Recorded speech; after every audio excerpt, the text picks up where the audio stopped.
नमस्ते दोस्तों, आज मैं आपको बताऊंगा ब्रेन एन्यूरिज्म्स के बारे में। जो ब्रेन एन्यूरिज्म्स होते हैं वो जो दिमाग में खून की नसें होती हैं, जो दिमाग में खून पहुंचाती हैं, उनकी जो वॉल्स रहती हैं उसमें कमजोरी होने के कारण गुब्बारे बन जाते हैं। उस गुब्बारे को हम कहते हैं एन्यूरिज्म। अब ये जो एन्यूरिज्म होता है, क्योंकि ये वॉल जो कमज़ोर हो जाती है उसके कारण ये गुब्बारा बनता है।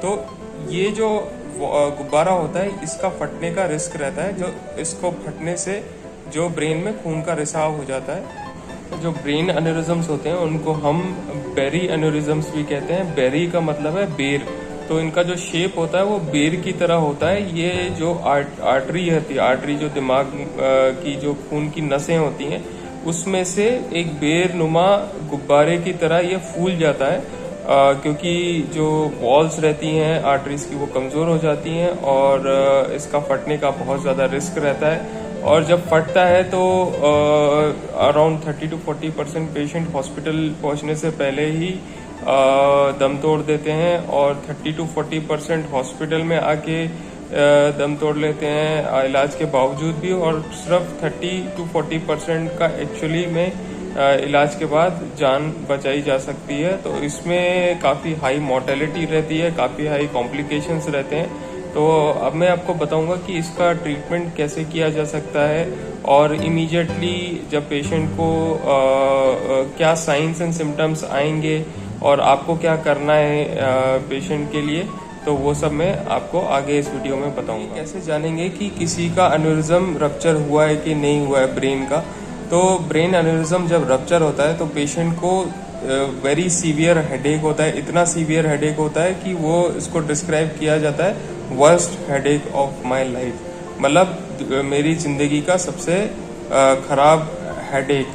तो इतना सीवियर हेडेक होता है पेशेंट को, वो चिल्लाता है, कराता है, और पेशेंट को मल्टीपल टाइम्स उल्टियाँ आती हैं, गर्दन ऐंठ जाती है, और लाइट से सेंसिटिविटी होती है। पेशेंट को लाइट देखने में बहुत इरिटेशन होता है।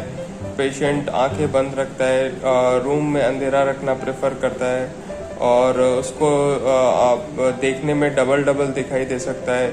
एक साइड की आंख उसकी नीचे टोसिस हो जाता है, जिसको बोलते हैं आंख बंद हो जाती है।